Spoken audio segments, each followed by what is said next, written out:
পবিত্র নগরীর কসম,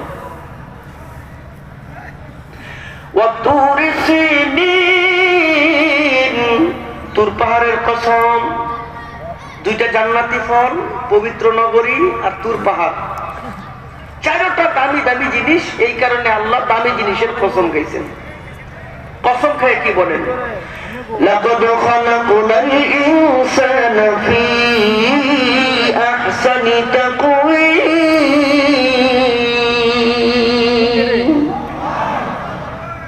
আল্লাহ এই জায়গায় বলেন, চারটা কসম করে বলেন, আমি আল্লাহ মানুষকে সবচেয়ে সুন্দর করে বানাইছি।